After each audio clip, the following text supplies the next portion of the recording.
The revolutionary who reshaped China, the life of Mao Zedong.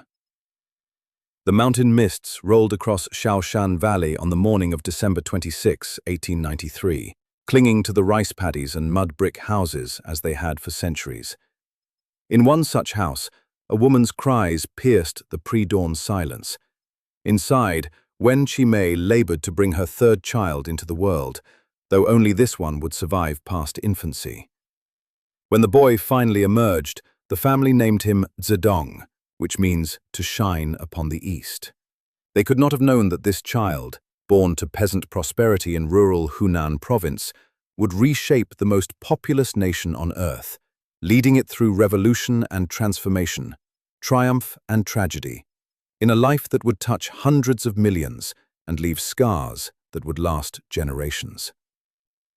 Crimson, where Mao Zedong entered the world, stood at the edge of civilization's reach, far from the coastal cities where foreign powers carved up China like a carcass. Shaoshan existed in a world governed by ancient rhythms, where the turning of seasons mattered more than the rise and fall of dynasties.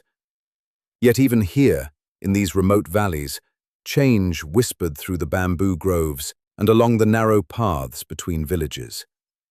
The Qing dynasty, which had ruled for more than 2 centuries, was rotting from within, its authority challenged by Western gunboats and internal rebellions, its mandate from heaven slipping through imperial fingers like water through a broken dike. Part 1. Shaoshan's son. Zurich, Mao Yichang, the boy's father, embodied the contradictions of his age. Born into poverty, he had clawed his way to relative prosperity through a combination of military service, careful saving, and ruthless business acumen. He dealt in grain, buying cheap from desperate farmers and selling dear in the cities, accumulating land until he owned nearly 4 acres, a substantial holding by local standards. His home had 13 rooms, though they remained sparsely furnished with wooden beds, simple tables, and chairs worn smooth by use. The walls held no decorations save for mosquito nets and the occasional Buddhist icon that his wife treasured. This was prosperity by peasant measure, but prosperity nonetheless, earned through sweat and calculation in a world that offered few opportunities for advancement. Position Wen Qimei provided the warmth that her husband lacked. A devout Buddhist, she tried to shield her children from their father's harsh discipline and explosive temper.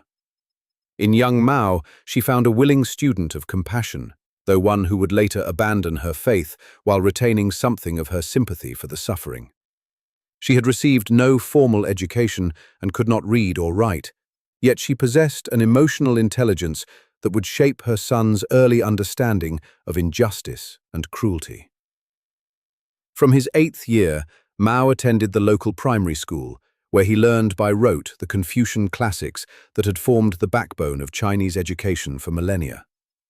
The teacher emphasized memorization and recitation, drilling students in texts that celebrated hierarchy, filial piety, and submission to authority. Mao proved exceptionally talented at this work, his memory absorbing vast passages of classical Chinese, his brush forming elegant characters that would later carry revolutionary proclamations. But even as he mastered the forms of traditional learning, something in him chafed against its content.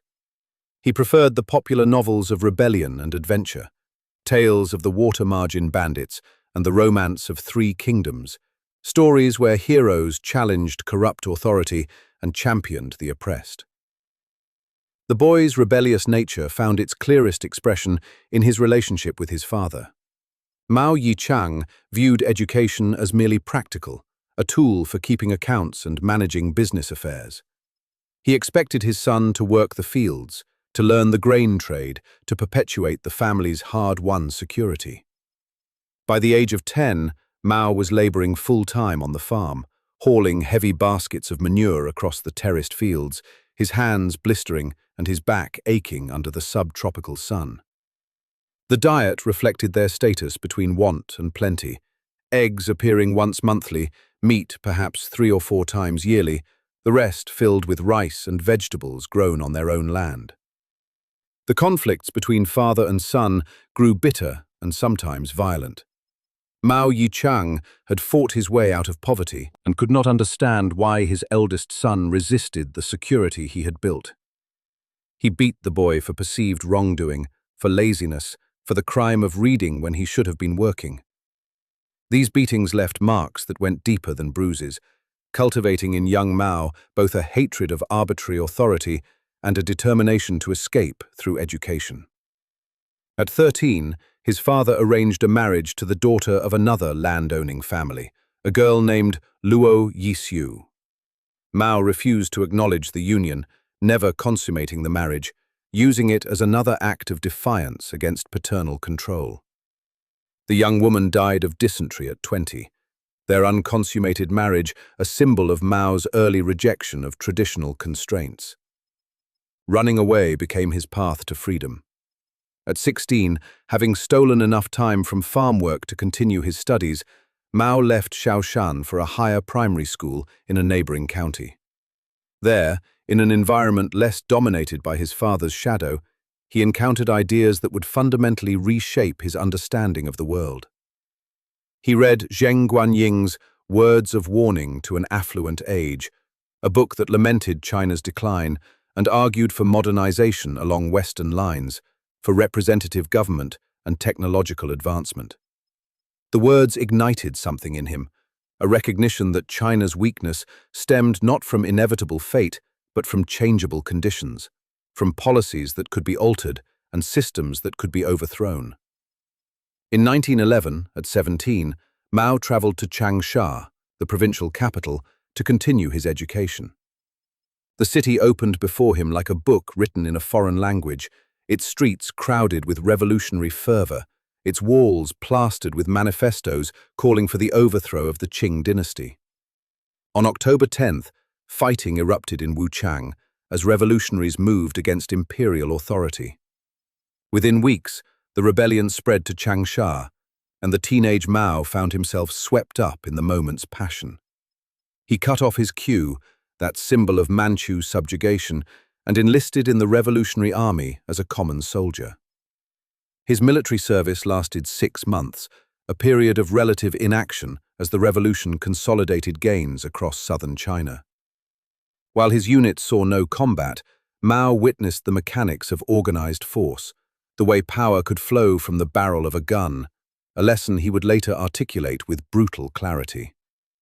He spent his modest soldier's pay on newspapers and pamphlets, reading voraciously about democracy, about socialism, about the great transformations sweeping the world beyond China's borders. When the fighting subsided and the republic seemed secured, he left the army and returned to his studies, enrolling in the first provincial normal school in Changsha in 1913. Professional. The 5 years Mao spent at the normal school transformed him from a provincial rebel into a sophisticated political thinker. His professor of ethics, Yang Changji, crucial mentor, introducing him to radical publications like New Youth, which called for China to embrace Mr. Democracy and Mr. Science, and abandon the dead weight of Confucian tradition. Mao read translations of Western philosophy, absorbing the ideas of Adam Smith and Montesquieu, Jean-Jacques Rousseau and Charles Darwin. He studied military history, drawing inspiration from Napoleon's campaigns and George Washington's Revolutionary War.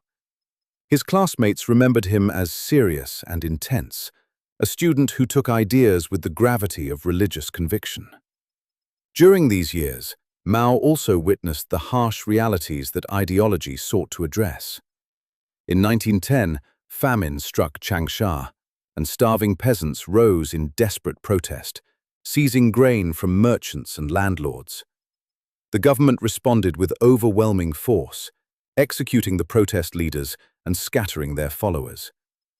Mao watched this tragedy with conflicting emotions.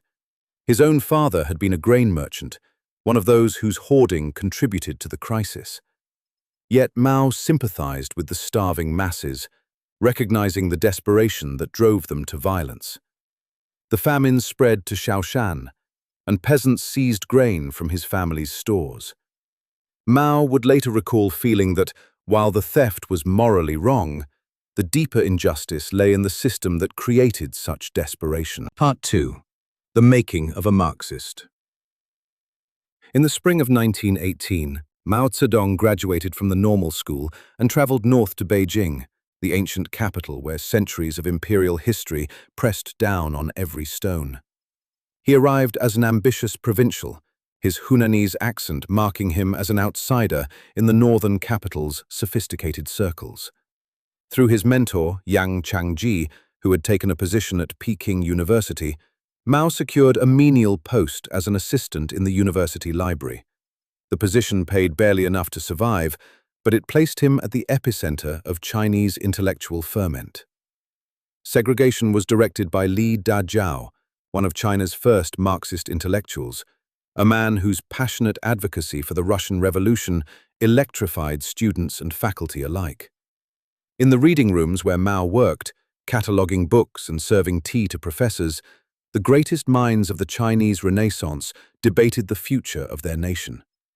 Intellectuals like Chen Duxiu, Hu Xi, and Qian Xuantong argued for total transformation, for casting aside the Confucian heritage that they saw as responsible for China's humiliation. Mao listened hungrily, his lowly position allowing him to absorb these conversations while remaining beneath notice. The established scholars barely acknowledged the library assistant with the thick southern accent, a slight that would fuel his later resentment of intellectuals and their pretensions. Flooding on May 4, 1919, students poured into Tiananmen Square to protest the Treaty of Versailles, which had transferred German concessions in Shandong province to Japan rather than returning them to Chinese control. The demonstration marked a watershed in Chinese political consciousness, transforming outrage at foreign exploitation into a broader movement for national renewal. Mao participated in these protests, swept up in the moment's energy, but his position in Beijing was already tenuous. His mother fell terminally ill back in Hunan, and he left the capital before the movement reached its full crescendo, returning to find her dying. She passed in October 1919, and his father followed 3 months later, severing the last ties that bound him to his childhood home. Between 1919 and 1921, Mao moved restlessly between Changsha and Shanghai, taking odd jobs while devoting himself to reading, writing, and organizing. He described himself as becoming a Marxist in theory and to some extent in action, though his understanding of Marxist doctrine remained filtered through Chinese realities. In July 1921, he attended the founding Congress of the Chinese Communist Party in Shanghai, one of just 13 delegates who gathered in secret to establish an organization that would eventually rule the most populous nation on earth. The meeting was small and cramped, the delegates frightened of police raids, their numbers so few that their ambitions seemed absurd. Yet they pledged themselves to the overthrow of capitalism and imperialism, to the establishment of a dictatorship of the proletariat, to remaking China in the image of the Soviet Revolution. The young Communist Party faced immediate challenges. China had no substantial proletariat in the Marxist sense, no industrial working class that could serve as the revolution's vanguard. What China had in abundance were peasants, hundreds of millions of them living in grinding poverty, exploited by landlords and crushed by debt. Orthodox Marxism dismissed peasants as backward and reactionary, incapable of revolutionary consciousness. Mao would spend years developing a theoretical framework that placed peasants at the revolution's center, adapting European ideology to Chinese reality in ways that would eventually define his contribution to communist theory. In 1923, following directives from Moscow, the Communist Party entered into an alliance with the Kuomintang, the nationalist party led by Sun Yat-sen. The Soviets viewed this united front as essential for defeating the warlords who carved China into competing fiefdoms and for resisting Japanese imperialism. Communists joined the Kuomintang as individuals while maintaining their separate party structure, working to push the nationalist movement leftward. Mao threw himself into this alliance, rising to become an alternate member of the Kuomintang Central Executive Committee, organizing peasant associations in Hunan and studying the revolutionary potential of the countryside. In late 1924, returning to Hunan, perhaps to recover from illness, Mao witnessed something that would fundamentally shape his revolutionary strategy. Peasants were rising spontaneously, seizing land from wealthy landlords and establishing communes. The Kuomintang left wing encouraged these actions, but the communists, following Moscow's orthodox line, remained skeptical of peasant radicalism. Mao saw differently. He recognized that centuries of accumulated resentment were erupting into consciousness, that the peasantry possessed revolutionary energy waiting only for leadership and direction. Over the next few years, he would develop this insight into a comprehensive strategy, arguing that in China, revolution would come not from the cities, but from the countryside, not from factory workers, but from landless peasants. The alliance between nationalists and communists was always unstable, built on temporary convenience rather than genuine unity. When Sun Yat-sen died in 1925, leadership of the Kuomintang passed to Chiang Kai-shek, a military man with little sympathy for communist ideology. As Chiang's northern expeditions swept across China in 1926 and 1927, unifying the country under nationalist rule and pushing back the warlords, tensions between the alliance partners grew unbearable. The communists were organizing workers and peasants, building power bases that threatened Chiang's authority. Foreign business interests in Shanghai, terrified of communist revolution, pressured Chiang to act decisively. On April 12, 1927, Chiang struck. Nationalist troops and organized criminal gangs moved through Shanghai's working-class districts, hunting down communists and their supporters. The killing lasted for weeks, the Shanghai streets running red with the blood of workers and organizers. Estimates suggest that thousands died in Shanghai alone, with tens of thousands more killed in the nationwide purge that followed. The White Terror, as it became known, shattered the Communist Party's urban organization, driving survivors underground or into remote rural areas where Chiang's authority did not reach. Part 3. The Wilderness Years. The Shanghai massacre marked a turning point not just for the Communist Party, but for Mao personally. While party leaders retreated to the safety of Soviet-controlled territory or went underground in the cities, Mao led what survivors he could gather back to the countryside of his native Hunan. In September 1927, he organized the Autumn Harvest Uprising, an attempt to seize control of several cities through coordinated peasant and worker action.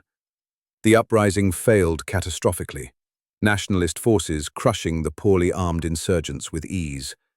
Mao barely escaped with his life, leading the ragged remnants of his force into the Jinggang Mountains, a remote and inhospitable region on the border between Jiangxi and Hunan provinces. The mountains became a sanctuary and a laboratory. Here, beyond the reach of nationalist authority, Mao began to implement his theories of peasant revolution. He established the first rural Soviet, a self-governing communist base area that would serve as a model for others. Land was redistributed from wealthy landlords to poor peasants. Traditional hierarchies were overturned. Women received rights to divorce and own property. The Red Army, as the communist military forces now called themselves, drilled in guerrilla tactics developed through hard experience, learning to strike where the enemy was weak and retreat when he was strong. To swim among the people like fish in water. Unauthorized, Mao's forces joined with those of Zhu De, an aristocratic former imperial officer who had joined the communists in the 1920s. Zhu's military expertise complemented Mao's political acumen, and together they built the Red Army into an effective fighting force. They developed principles of guerrilla warfare that would later be codified and studied around the world. When the enemy advances, we retreat. When he camps, we harass. When he tires, we attack. When he retreats, we pursue. These tactics frustrated Chiang's attempts to crush the communists, allowing small, mobile forces to survive against numerically superior armies. By 1931, the communists had established the Jiangxi Fujian Soviet, a territory of several million people with its capital in Ruijin. On November 7th, the anniversary of the Bolshevik Revolution, they proclaimed the Chinese Soviet Republic, with Mao as chairman. For the first time since the revolution's beginning, communists controlled a substantial territory and population, governing through elected Soviets and implementing landlord reforms. They confiscated landlord property, redistributed land, established schools, and created a functioning state apparatus. The Soviet became a beacon for radicals across China, demonstrating that communist governance was possible and sustainable. Yet even as the Jiangxi Soviet flourished, Mao's position within the party leadership grew precarious. In December 1931, Zhou Enlai arrived in Ruijin, having been dispatched by the party center to take control of military affairs. Educated in France and Moscow, Zhou embodied the cosmopolitan sophistication that Mao lacked, and he quickly displaced Mao as political commissar of the Red Army.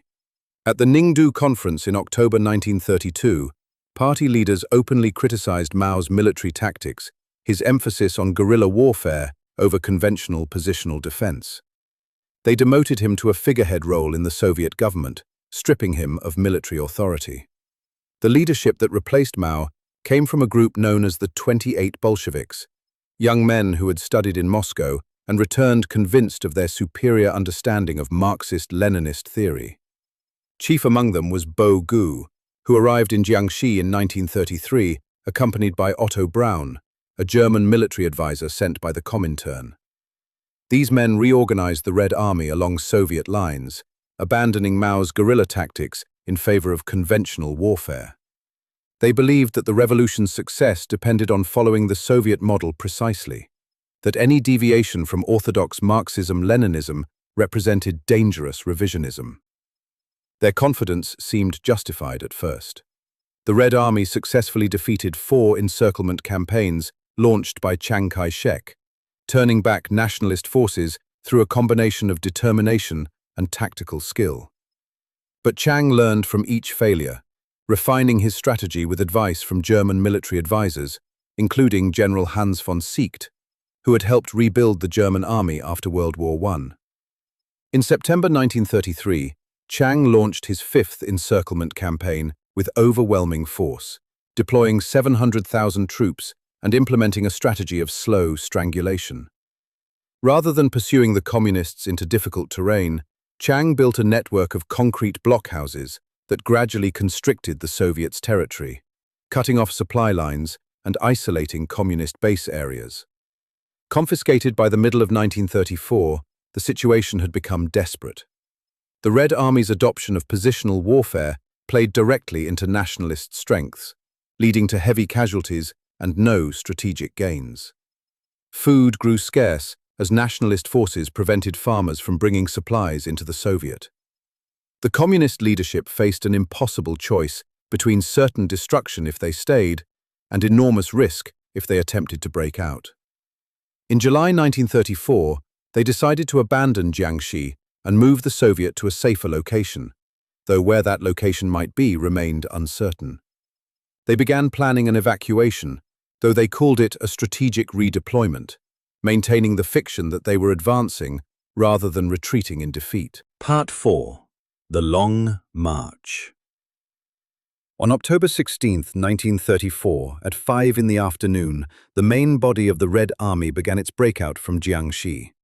The evacuation involved approximately 86,000 troops, plus another 15,000 administrators and party officials, along with 35 women, including Mao's second wife, He Zizhen. They carried weapons and supplies on their backs, or loaded onto horses and mules, the column stretching for 50 miles when fully extended.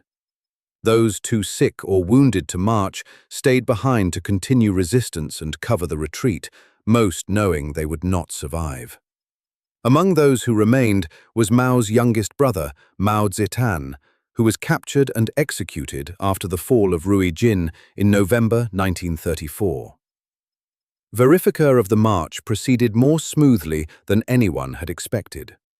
The Red Army broke through 4 lines of nationalist fortifications, suffering casualties but maintaining cohesion. Some historians have suggested that Chiang Kai-shek deliberately allowed the communists to escape, preferring to drive them to the remote northwest rather than risk the casualties that a direct assault would have caused. Whether by design or oversight, the Red Army successfully evacuated Jiangxi, though the losses in the process were staggering. By December, when they reached the Xiang River in Hunan, only about 36,000 remained from the original 86,000 who had departed. The crossing of the Xiang River became one of the march's defining moments. Chiang had positioned strong forces to block the communists, and the battle to break through lasted 4 days of continuous combat. The Red Army fought with desperate courage, knowing that failure meant annihilation. Bodies piled in the water and along the riverbanks, the current running red, the screams of wounded men echoing across the valley. When the survivors finally forced their way across, they had lost more than half their remaining strength. The communist leadership faced a crisis, not just of numbers, but of strategy and morale. Mao, though not holding official military authority, proposed a change of direction. Rather than continuing toward Hunan as originally planned, where Chiang had prepared defenses, he suggested moving through Guizhou province, where local warlord forces would be weaker and less coordinated. The leadership accepted his proposal, a small acknowledgement of his strategic insight. On New Year's Day, 1935, the Red Army crossed the Wu River into Guizhou, and a week later they occupied the town of Zunyi. The Zunyi Conference, held in January 1935, marked the turning point in Mao's rise to supreme leadership. For 3 days, party leaders debated the disasters that had befallen them, analyzing the failed Fifth Encirclement campaign and the catastrophic losses on the Long March. Mao, speaking with the authority that comes from being proved correct, delivered a withering critique of the party's recent leadership. He attacked the adoption of positional warfare, the abandonment of guerrilla tactics that had proven successful, the dogmatic adherence to Soviet models inappropriate for Chinese conditions. His analysis was devastating and, more importantly, obviously correct. The leadership that had replaced him had led the party to the edge of extinction. Disregard Bo Gu and Otto Braun, effectively ending Soviet dominance of Chinese communist strategy.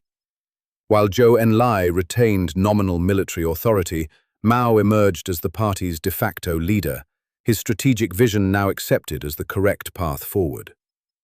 This shift would have profound consequences not just for the Communist Party, but for China and the world. From this point forward, Mao would gradually consolidate power, eliminating rivals and ensuring that no challenge to his authority could succeed. Crimson Army's march continued through some of the most hostile terrain on Earth. They crossed mountain ranges where the altitude made breathing difficult and frost killed those who stumbled. They traversed grasslands where men and pack animals sank into hidden swamps, disappearing without trace. They forded rivers swollen with snowmelt, the water so cold it stopped hearts. They fought running battles with nationalist forces, with local warlords, with ethnic minorities who saw them as foreign invaders. Disease ravaged their ranks.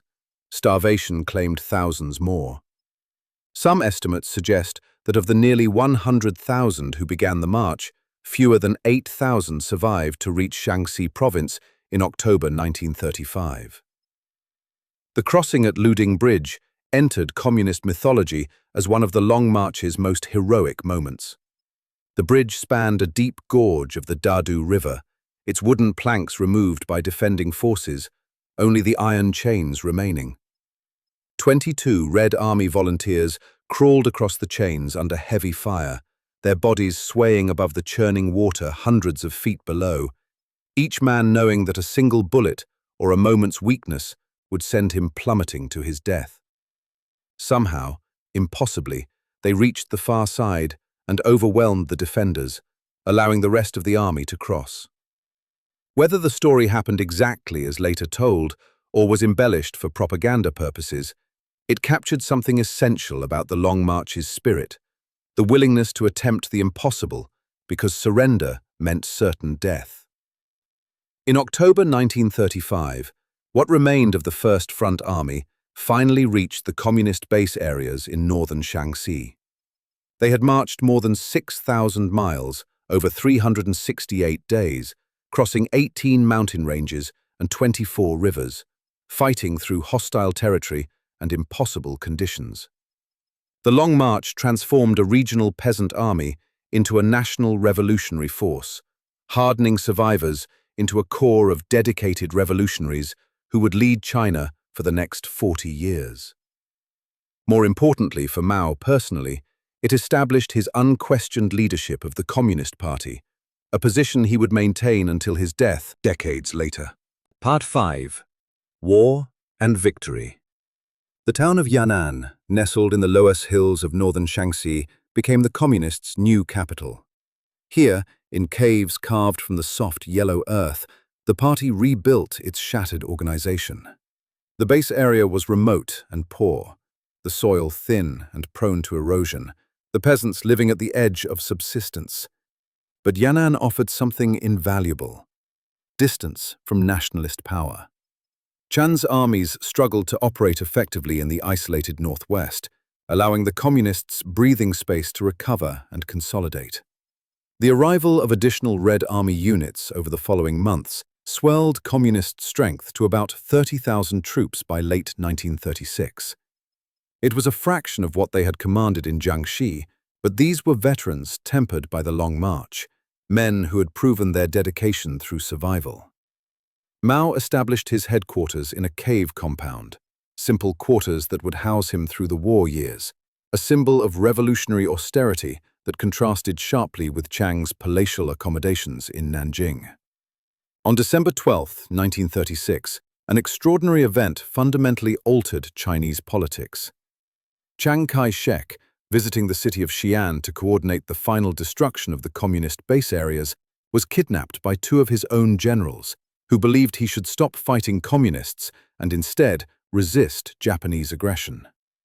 Japan had been encroaching on Chinese territory for years, seizing Manchuria in 1931 and gradually expanding its control.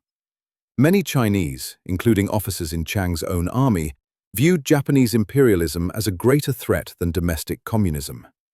The Xi'an incident, as it became known, ended with Chiang's release and an agreement to form a second united front between nationalists and communists against Japan. Punished. The United Front remained fragile and temporary, both sides maintaining their separate armies and territorial control. But it gave the communists legitimacy and breathing space. When Japan launched a full-scale invasion in July 1937, communist forces reorganized as the Eighth Route Army and fought alongside nationalist troops against the foreign aggressor. The war would last 8 years and kill millions of Chinese, devastating the country's economy and infrastructure. But it would also allow the Communist Party to expand dramatically. Mao's strategy during the war was masterful in its cynicism. While paying lip service to the United Front, he focused primarily on expanding communist control in the countryside behind Japanese lines. As Japanese forces conquered China's cities and major transportation routes, they left vast rural areas effectively ungoverned.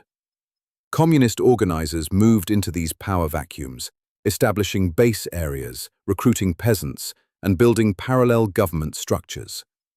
The party promoted land reform and reduced rents, winning popular support by addressing the grinding poverty that had oppressed peasants for generations. Red Army, renamed the Eighth Route Army, avoided major engagements with Japanese forces when possible, preferring to conserve strength while letting the nationalists bear the brunt of conventional warfare. This strategy drew criticism from those who accused the communists of sitting out the war. But Mao understood that the real struggle was not against Japan, but against the nationalists. The war against Japan would eventually end with Japan's defeat, but the Civil War would determine China's future. Every soldier lost fighting Japan was one fewer soldier available for the inevitable confrontation with Chiang. In Yan'an during these years, Mao consolidated his theoretical and personal authority over the party. He launched the Rectification Campaign of 1942-1944, a systematic program of ideological indoctrination that demanded absolute loyalty to his leadership and his interpretation of Marxism-Leninism. Party members underwent intensive study sessions, practicing criticism and self-criticism, confessing ideological deviations and past errors. Those who resisted found themselves labeled as rightists or Japanese collaborators, facing imprisonment or execution. The campaign established patterns of thought control and enforced conformity that would characterize communist rule in China. Mao also wrote extensively during this period, producing essays and speeches that codified Maoism as a distinct branch of Marxist thought. On Contradiction and On Practice laid out his philosophical framework. On Protracted War analyzed the strategy for defeating Japan. On New Democracy outlined his vision for China's future. These works, collected and widely distributed, became sacred texts for party members, second only to Marx and Lenin in their authority. Mao was constructing not just a political movement, but an ideological system with himself as its prophet. By 1945, when Japan surrendered following the atomic bombings of Hiroshima and Nagasaki, the Communist Party had grown from 40,000 members in 1937 to 1.2 million. The Red Army now numbered nearly 1 million soldiers, controlling base areas across northern China with a population of about 95 million. In contrast, while the nationalists still possessed superior numbers and weapons, 8 years of warfare had exhausted them. Corruption had rotted their administration. Hyperinflation destroyed the currency. Conscription policies and brutal treatment of civilians had alienated much of the population.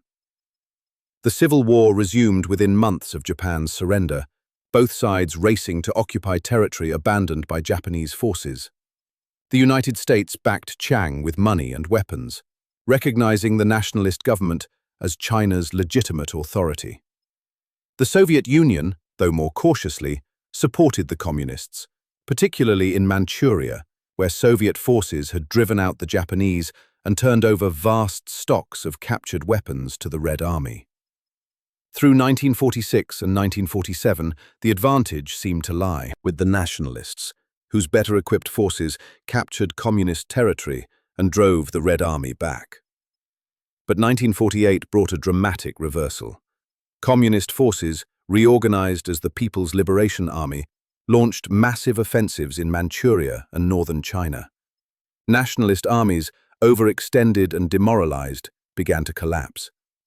In the Huaihai campaign of late 1948 and early 1949, 500,000 nationalist troops were destroyed in a series of encirclement battles, the greatest of Mao's military victories. City after city fell to communist forces, Beijing surrendering in January 1949, Nanjing falling in April, Shanghai in May. Chiang and the remnants of his government fled to the island of Taiwan, taking with them China's gold reserves and the claim to legitimate government.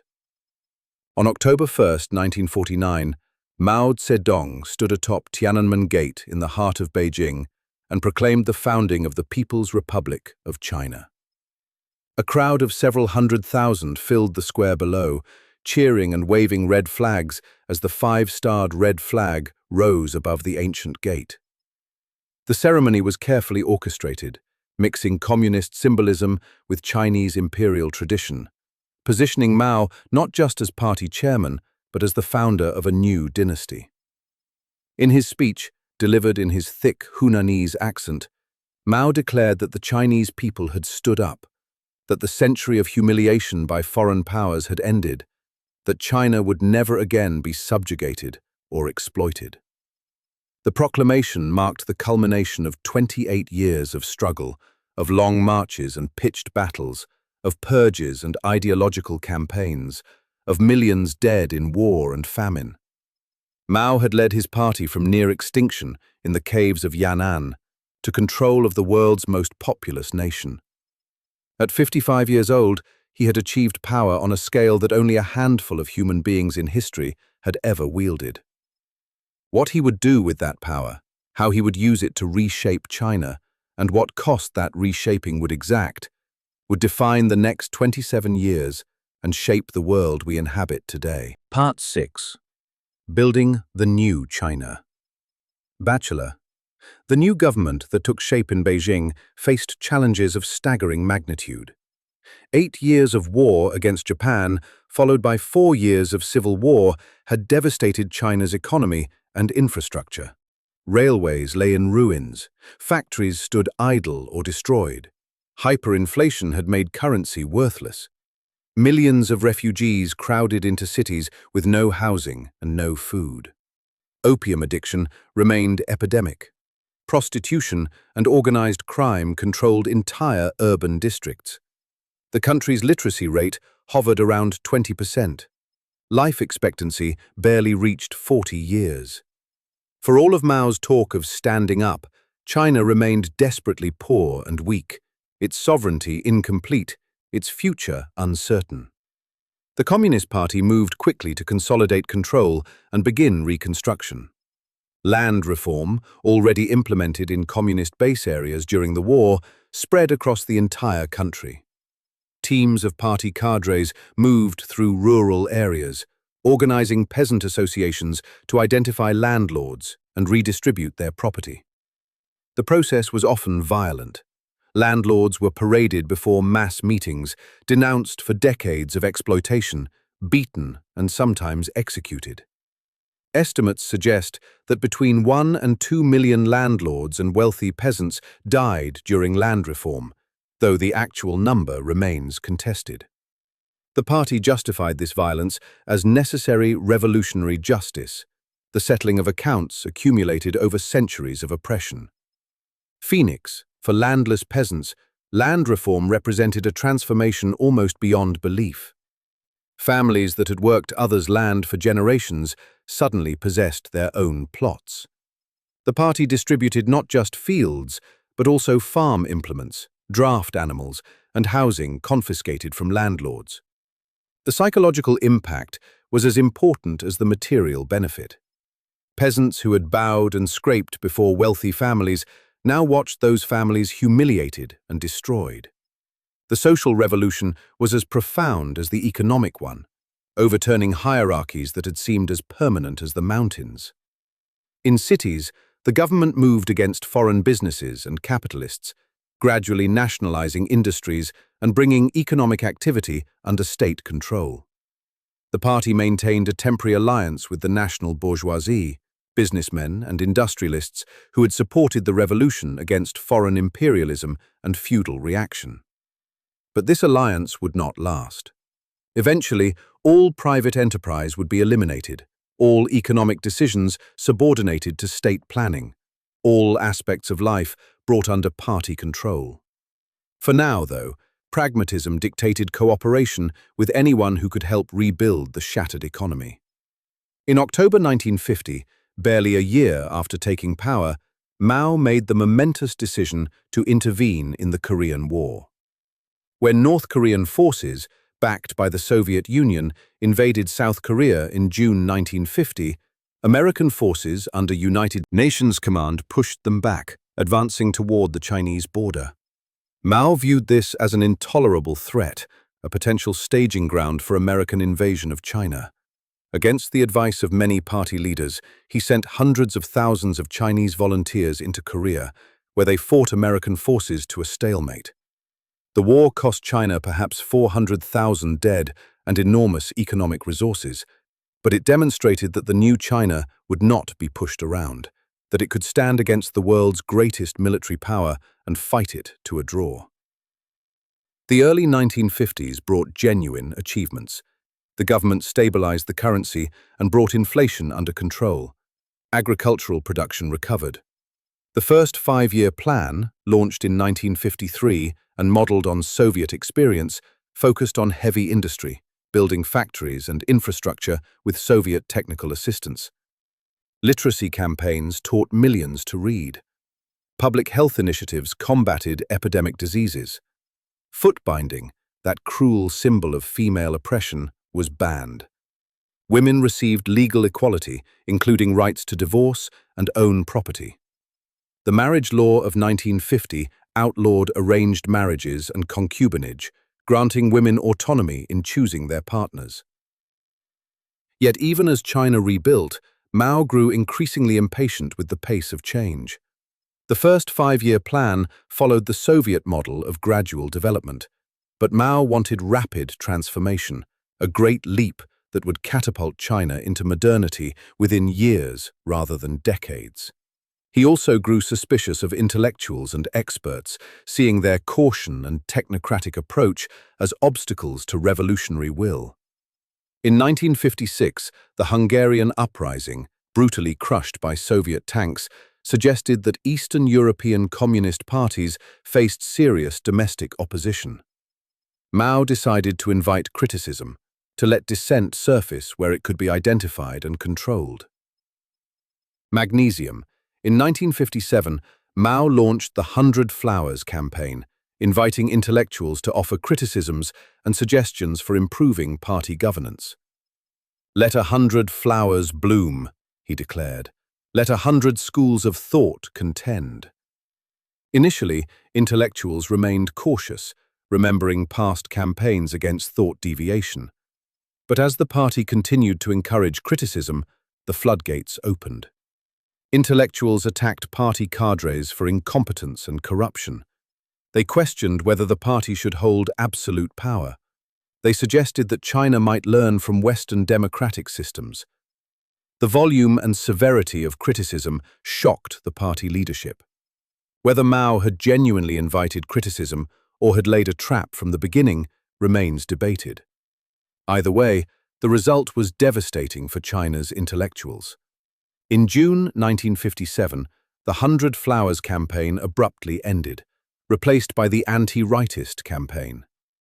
Everyone who had offered criticism now found themselves labeled as rightists, enemies of the revolution who had exposed their true nature. More than 500,000 people were purged, their careers destroyed, many sent to labor camps in remote regions. The campaign eliminated the most educated and critical voices in Chinese society, replacing them with ideologically pure but often incompetent loyalists. It also established a pattern that would repeat throughout Mao's rule: invitation followed by persecution, the raising of hope followed by crushing punishment for those who believed the invitation was genuine. Part 7. The Great Catastrophe. In January 1958, Mao Zedong unveiled his vision for China's rapid transformation, the Great Leap Forward. Impatient with the cautious pace of Soviet-style development, convinced that revolutionary will could overcome material limitations, Mao proposed to catapult China into industrial modernity within a few short years. China would overtake Britain in steel production within 15 years. Grain harvests would double and triple through new agricultural techniques. The country would achieve true communism before the Soviet Union, demonstrating the superiority of Chinese revolutionary practice over Soviet revisionism. The centerpiece of the Great Leap Forward was the People's Commune, massive collective farms combining multiple villages into single units, with populations sometimes reaching 75,000 people. Private plots were eliminated. Families ate in communal mess halls rather than cooking at home. Children were raised in communal nurseries. The communes were supposed to be self-sufficient, producing not just food, but also industrial goods. To meet Mao's steel production targets, every commune established backyard furnaces where peasants would smelt iron and produce steel. The entire rural population was mobilized in a frenzy of production, with party cadres competing to report the most impressive achievements. Pancakes began with tremendous enthusiasm. Mao had successfully cultivated a cult of personality, his image everywhere, his words treated as scientific truth, his will considered infallible. Party cadres dared not question his directives or report unwelcome facts that contradicted the campaign's optimistic assumptions. When Mao announced that grain harvests had exceeded all expectations, no one dared suggest the figures were impossible. When he declared that China would soon produce more steel than Britain, cadres scrambled to meet quotas regardless of whether the steel was actually usable. Symbols of the Great Leap's tragic absurdity. Peasants melted down their cooking pots, their tools, any metal they could find, feeding crude furnaces that produced lumps of worthless pig iron rather than usable steel. The effort diverted millions of agricultural workers from farming to smelting during the critical harvest season. Crops rotted in the fields while peasants stood beside furnaces, keeping fires burning day and night, producing nothing of value while food went unharvested. Even more disastrous were the experimental agricultural techniques that party cadres imposed based on pseudo-scientific theories promoted by Soviet agronomist Trofim Lysenko and his Chinese followers. Peasants were ordered to plant seeds much deeper than traditional practice, suffocating them in soil. They were told to plant crops much more densely, causing them to compete for nutrients and sunlight. They were commanded to kill sparrows as part of the Four Pests campaign, eliminating a predator, controlled locusts and other crop-destroying insects. The result was ecological disaster, locust plagues that devoured what crops had survived the other mistakes.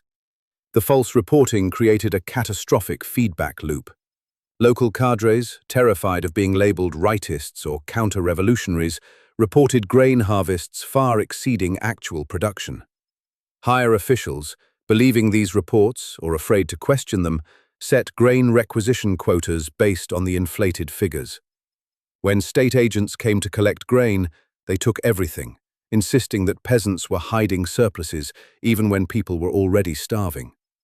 Entire villages were left without seed for the next planting season, without food to survive the winter. By the spring of 1959, famine had spread across much of rural China. Starving people ate tree bark and grass. They killed and consumed their livestock, eliminating the draft animals needed for plowing. Bodies appeared along roadsides. Children were abandoned because families could not feed them.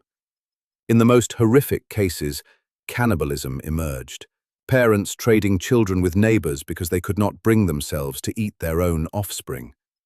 Police reports from Anhui province documented 1,289 cases of cannibalism in 1960 alone. The government's response to the famine was denial and repression. The state-controlled media reported record harvests and socialist construction triumphs, while millions starved. International journalists working for the official Xinhua news agency were shown carefully staged scenes of abundance, shops full of food and healthy, well-fed people, while just miles away, entire villages were dying. The government refused foreign food aid, maintaining the fiction that China's harvest had exceeded all expectations.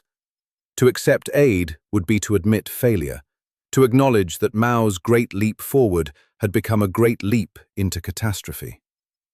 Within the party leadership, some officials began to raise concerns. Peng Dehuai, the Minister of Defense and a Long March veteran, submitted a letter to Mao in July 1959, criticizing the Great Leap Forward's excesses. Mao responded with fury, denouncing Peng before the party's Lushan conference and accusing him of rightist opportunism. Rather than acknowledging the famine's reality and changing course, Mao doubled down, insisting that the problem was not his policies, but their insufficient implementation. Not revolutionary excess, but inadequate revolutionary fervor. He purged Peng and anyone who had supported his criticisms, replacing them with loyalists who would not dare question the chairman's judgment. The famine continued for 3 more years. Estimates of the death toll vary widely, from a minimum of 15 million to as many as 55 million, with most scholars settling on a figure around 30 to 45 million deaths. To put this in perspective, the Great Leap Forward famine killed more people than World War I, more than Stalin's collectivization, purges, possibly more than any other single event in human history. The deaths were not the result of natural disaster, though drought and floods did occur. They were the direct result of policy choices, of Mao's insistence on rapid transformation regardless of human cost, of a system that punished truth-telling and rewarded lying, of totalitarian control that prevented people from fleeing starvation. Some provinces suffered more than others. In Anhui, approximately 18% of the population died. In Sichuan, 13% perished. In regions where local officials quietly sabotaged the most extreme policies or maintained some food reserves, mortality rates were much lower. The famine exposed the dark heart of Mao's revolution, the willingness to sacrifice millions for ideological goals, the substitution of revolutionary enthusiasm for technical competence, the elimination of any mechanism for correcting course once policies had failed. By early 1961, even Mao could no longer ignore the disaster. The Great Leap Forward was quietly abandoned, though never officially repudiated. Agricultural production gradually recovered as peasants were allowed to cultivate private plots and sell surplus in rural markets. The communes were scaled back, their most extreme features eliminated. But the damage had been done. Tens of millions were dead. China's economy had been set back years, and Mao's prestige, while never openly questioned, had suffered among party leaders who had witnessed the catastrophe firsthand. Part 8. The Return to Chaos. Following the Great Leap Forward's failure, Mao withdrew somewhat from day-to-day governance, allowing more pragmatic leaders like Liu Shaoqi and Deng Xiaoping to implement recovery policies. But Mao remained chairman of the party, and his retreat from active leadership chafed. He watched as the economic reforms succeeded, as production recovered and living standards improved, and he worried that China was abandoning revolutionary ideals, that it was taking the capitalist road that had led the Soviet Union into revisionism. By the mid-1960s, Mao had decided to launch a new campaign to purify the party and revitalize revolutionary fervor, regardless of the cost. In May 1966, Mao issued the May 16th notification, which declared that bourgeois elements had infiltrated the party and government at the highest levels, that these revisionists were attempting to restore capitalism and undo the revolution's achievements. The document called for a cultural revolution to eliminate these elements and return China to the true communist path. The target was not just abstract bourgeois ideology, but specific leaders, particularly Liu Shaoqi, who Mao saw as a threat to his power and a representative of pragmatic revisionism. Foreground to carry out this revolution, Mao mobilized China's youth. Students, raised on Maoist propaganda and idolizing the chairman as a near-divine figure, organized themselves into Red Guard units. They wore military-style uniforms and carried copies of the quotations from Chairman Mao Zedong, the little red book that had become scripture for Chinese communism. On August 18, 1966, Mao reviewed a massive rally of Red Guards in Tiananmen Square, giving them implicit permission to wage war against the four olds: old ideas, old culture, old customs, and old habits. The Red Guards interpreted this mandate broadly and violently. They ransacked museums and destroyed priceless artifacts. They defaced temples and burned ancient books. They tore down street signs and renamed them with revolutionary titles. They invaded homes and confiscated anything deemed bourgeois or feudal, from classical literature to family photographs to Western clothing. In Beijing alone, 4,922 of the city's 6,843 officially designated cultural sites were destroyed. The guards burned 2.3 million books and 3.3 million artworks. China's cultural heritage, accumulated over millennia, was systematically attacked in the name of revolutionary purity. Pensions, but the violence was not limited to objects. The Red Guards turned on people with terrifying ferocity. Teachers, intellectuals, and anyone with education or cultural refinement became targets. Labeled as class enemies or counter-revolutionaries, they were dragged before struggle sessions, public humiliations where they were denounced, beaten, and forced to confess imaginary crimes. Many died from the beatings, others committed suicide, unable to endure the psychological torture. In Beijing during August and September 1966, the Red Guards murdered 1,772 people, many of them teachers attacked by their own students. The violence inverted Confucian norms, where respect for teachers had been paramount, replacing it with a savage egalitarianism that celebrated the destruction of knowledge and cultivation. Mao prohibited the police from interfering with Red Guard activities. Xie Fuji, the Minister of Public Security, declared it was no big deal if Red Guards beat bad people to death. Without legal constraints, the violence spiraled out of control. The Red Guards established private prisons where they tortured suspected counter-revolutionaries. They wrote, "Long live Red Terror," on walls using their victims' blood. They expelled hundreds of thousands of people from cities, forcing them into rural exile with no means of survival. In the Daxing district of Beijing, between August 27th and September 1st, Red Guards and local militias killed 325 people in a pogrom against those with bad class backgrounds, wiping out entire families, including infants.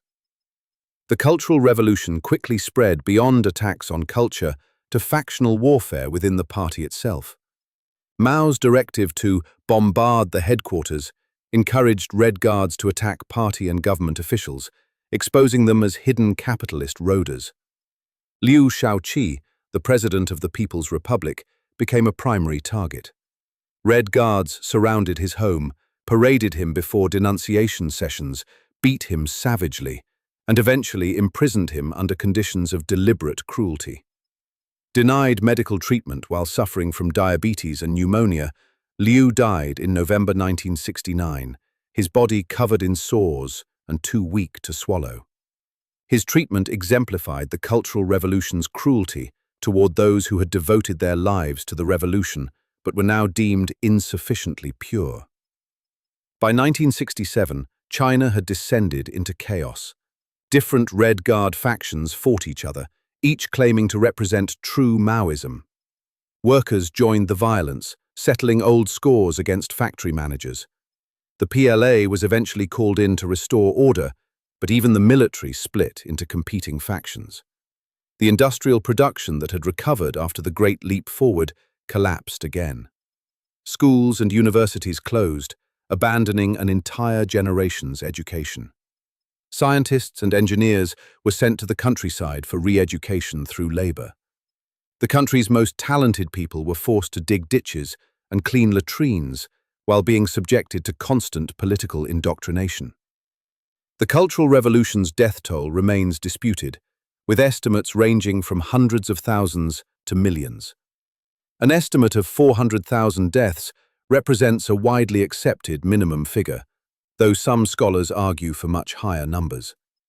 In rural areas alone, according to researchers, approximately 36 million people were persecuted, of whom between 750,000 and 1.5 million were killed, with roughly the same number permanently injured. These figures do not capture the psychological damage, the destroyed families, the lost potential, the cultural erasure that scarred an entire generation. Some of the violence reached extraordinary levels of cruelty. People were tortured to death during investigations into supposed conspiratorial groups. Those accused of counter-revolutionary activities were subjected to jet planing, where their arms were pulled back and up while they were forced to bow, the position maintained for hours until muscles tore and joints dislocated. Torture victims were paraded through streets wearing dunce caps and placards detailing their supposed crimes. Children were encouraged to denounce their parents. Neighbors were turned against neighbors. The social fabric of Chinese society was deliberately shredded in the name of revolutionary purity. Mao's role in these horrors was central and undeniable. While he did not personally carry out the violence, he created the conditions that made it inevitable. He deliberately unleashed forces of chaos to destroy his political rivals and maintain his grip on power. He encouraged the cult of personality that portrayed him as infallible, beyond criticism, his words carrying the force of divine revelation. When the violence threatened to consume even the party structure, he reined it in somewhat. But the damage had been done. The Cultural Revolution continued in various forms until Mao's death in 1976, 10 years of madness that would take China decades to recover from. Part 9. Final Years and Opening Beds. By the early 1970s, even Mao recognized that the Cultural Revolution had spiraled beyond control, threatening not just individual targets, but the entire governing apparatus. In 1969, he declared the Cultural Revolution over, though its effects would continue for years. The country slowly began to stabilize, though it remained profoundly damaged.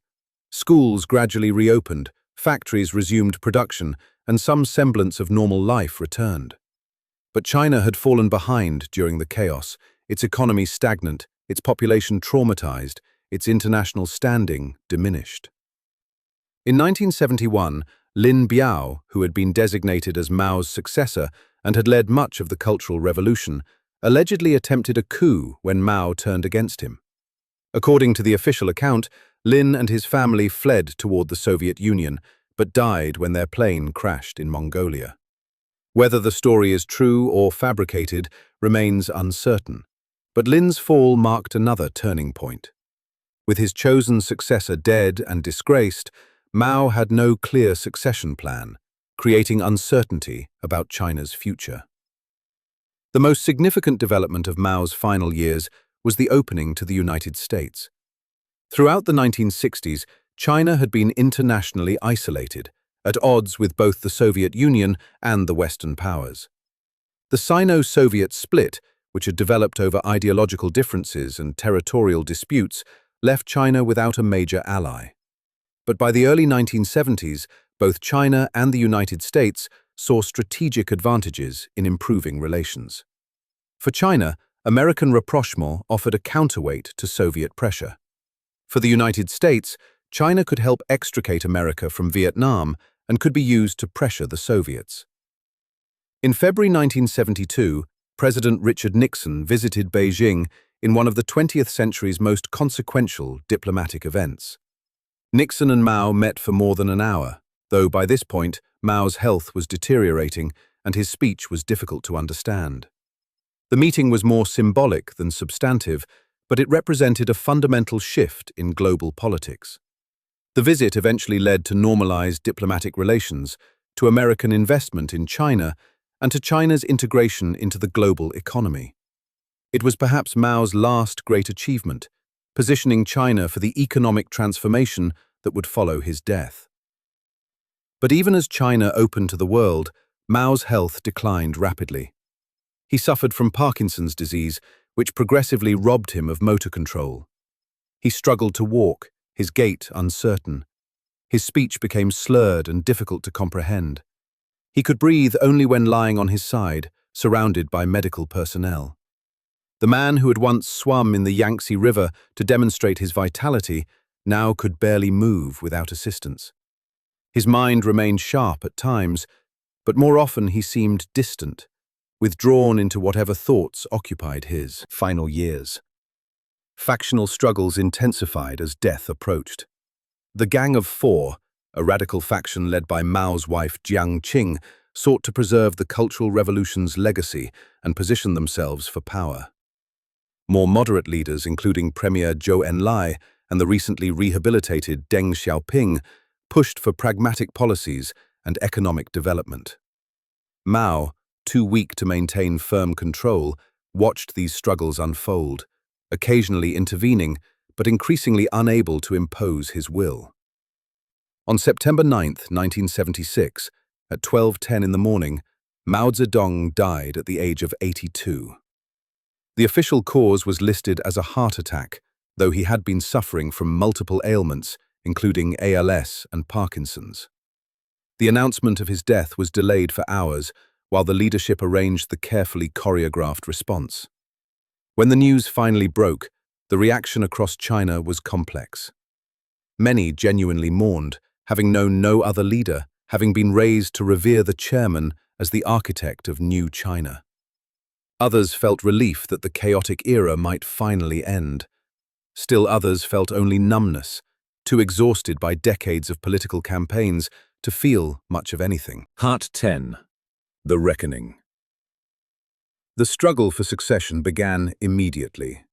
The Gang of Four made a bid for power, but within weeks they were arrested by forces loyal to Hua Guofeng, whom Mao had designated as his successor. The arrests were celebrated across China, marking the Cultural Revolution's definitive end. People poured into streets, celebrating not just the gang's fall, but the possibility that life might finally become normal, that politics might stop dominating every aspect of existence, that survival might no longer require constant vigilance against ideological deviation. Hua Guofeng proved a transitional figure, lacking the political skill and support to maintain power for long. By 1978, Deng Xiaoping had emerged as China's paramount leader, though he never held the top formal positions. Deng immediately began dismantling Mao's most radical policies. He decollectivized agriculture, allowing peasants to farm private plots and sell surplus in markets. He opened China to foreign investment and technology. He declared that to get rich is glorious, effectively endorsing capitalism while maintaining Communist Party control. The reforms unleashed explosive economic growth that would transform China into the world's second-largest economy within decades. In 1981, the Communist Party issued its Resolution on Certain Questions in the History of Our Party Since the Founding of the People's Republic of China. The document attempted to assess Mao's legacy, balancing acknowledgement of his achievements against recognition of his catastrophic errors. It praised Mao for unifying China, for leading the revolution to victory, for establishing Chinese sovereignty. But it also acknowledged that he had made gross mistakes in his later years, particularly regarding the Cultural Revolution, which it labeled a severe setback for the party and nation.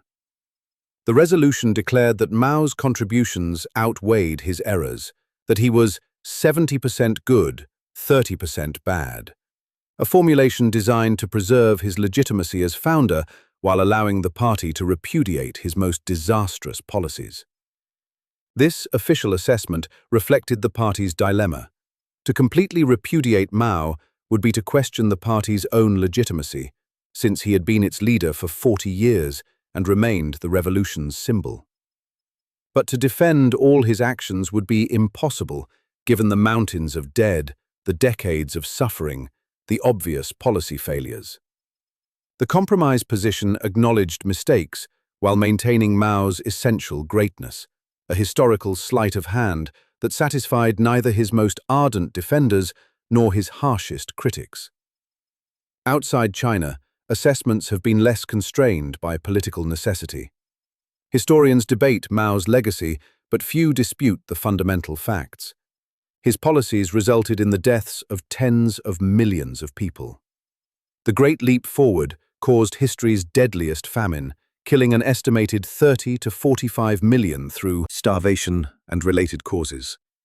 The Cultural Revolution killed hundreds of thousands to millions more, while destroying China's cultural heritage and traumatizing entire generations. When one adds deaths from political persecution, labor camp imprisonment, executions of class enemies, and other violence, Mao's rule resulted in more deaths than any other 20th century leader, possibly more than any leader in human history. Crimson remains complex. Mao did unite China after decades of fragmentation and civil war. He did end foreign domination and restore Chinese sovereignty. Land reform, despite its violence, gave land to peasants who had never owned any. Women's rights advanced significantly during his rule. Literacy rates increased. Life expectancy rose from about 40 years in 1949 to about 65 by the time of his death, though this was despite rather than because of his most radical policies. The achievements were real, even as the costs were catastrophic. In contemporary China, Mao's legacy remains contested. His portrait still hangs in Tiananmen Square, his body lies in a mausoleum, where citizens line up to pay respects. His image appears on currency. The party maintains his historical legitimacy while implementing policies that represent complete reversals of his ideology. Some Chinese, particularly those too young to have experienced his rule, look back with nostalgia to an era when ideology mattered more than money, when China seemed more equal, even if equally poor. Others remember the terror and suffering, the fear of saying the wrong thing, the crushing weight of political campaigns, the casual cruelty of a system that valued ideological purity over human life. Scholars continue to debate the question that haunts Mao's legacy. Was he a revolutionary idealist whose noble vision was corrupted by implementation, or was he a tyrant whose hunger for power masked itself in revolutionary rhetoric? The evidence suggests both characterizations contain truth. Mao genuinely believed in Marxist revolution, in peasant empowerment, in China's rejuvenation. But he also displayed enormous ego, ruthless political cunning, and callous disregard for human suffering. He could be charming and charismatic in small groups, yet he ordered purges that destroyed millions of lives. He wrote poetry of genuine beauty, while presiding over campaigns of systematic cruelty. The Chinese Communist Party's summary that Mao was 70% good, 30% bad, represents a political calculation rather than historical judgment. A more honest assessment might acknowledge that Mao achieved genuine successes in his early years, particularly in unifying China and establishing sovereignty, but that his later policies resulted in catastrophes so immense they overshadow those achievements. The Great Leap Forward and Cultural Revolution were not minor errors or unfortunate side effects, but deliberate policies pursued despite mounting evidence of their destructive consequences. Tens of millions died, not through accident, but through choices made by Mao and implemented by a system that prevented correction or dissent. Subjected private official Su Shachi perhaps captured the paradox best when he said Mao was both a great historical criminal and a great force for good. Journalist Liu Binyan similarly described him as both monster and genius. Li Rui, Mao's personal secretary, stated that Mao's way of thinking and governing was terrifying. He put no value on human life. The deaths of others meant nothing to him. Even Chen Yun, a party veteran, remarked that, had Mao died in 1956, his achievements would have been immortal.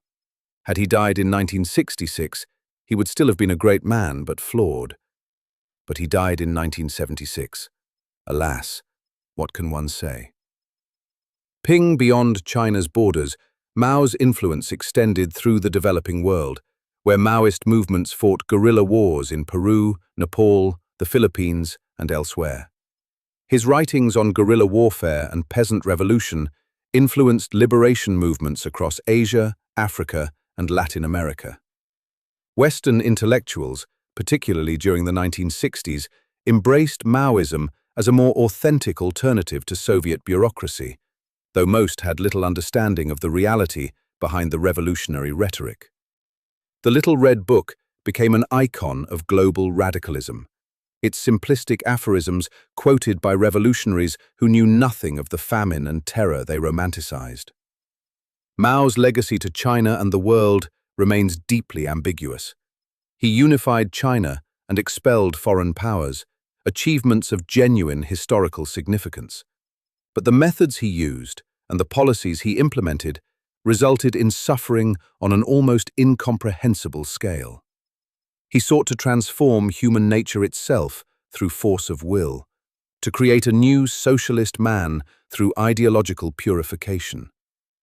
The attempt resulted in catastrophe, proving that human beings cannot be remade through violence and coercion, that economic laws cannot be overridden through revolutionary enthusiasm, that wisdom cannot be replaced by ideological fervor. The survivors of his rule carry scars that will never fully heal. Families destroyed, careers ruined, cultural treasures lost forever, an entire generation's education sacrificed, millions dead from famine and violence. The numbers are so vast they become abstract, but each number represents an individual life, someone's parent or child, someone who laughed and loved and hoped, all reduced to statistics in the greatest man-made disasters of the 20th century. Meliors in the decades since his death, China has transformed beyond anything Mao envisioned. The country embraced market economics, integrated into global capitalism, built gleaming cities and modern infrastructure. Chinese companies compete globally. Chinese citizens travel the world. Living standards have risen dramatically. But this transformation came by abandoning nearly everything Mao stood for economically, while maintaining the political system he created. The Communist Party still rules with an iron fist, still controls information, still imprisons dissidents, still demands ideological conformity. In this sense, Mao's most lasting legacy is not his economic policies or social programs, but the totalitarian political structure that continues to govern China today. The boy from Shaoshan, who dreamed of transforming China, succeeded beyond measure, though not in the way he intended. He unified the country and made it a major power. He attempted the greatest social engineering project in human history, trying to reshape not just institutions, but human nature itself. He failed catastrophically in that attempt, leaving behind mountains of dead and a population traumatized by decades of political campaigns. Whether history will judge him primarily as revolutionary hero or monstrous tyrant depends on what weight we give to intentions versus consequences, to achievements versus costs, to the millions who gained land versus the tens of millions who died of hunger. Mao Zedong remains the most consequential Chinese leader of the modern era, a figure who shaped not just China, but the entire world. His life demonstrates both the transformative power of revolutionary commitment and the terrible danger of ideological certainty untempered by reality. He showed that one person, wielding absolute power over hundreds of millions, can reshape a civilization. But he also demonstrated that such power, unchecked by institutions or accountability, leads inevitably to catastrophe. His portrait still gazes down from Tiananmen Gate, his legacy still contested, his shadow still falling across China and the world. The revolution he led succeeded in changing China forever. The question that haunts his memory is whether the price of that change, measured in tens of millions of lives, could ever be justified by any cause, however noble its stated aims, however transformative its ultimate results.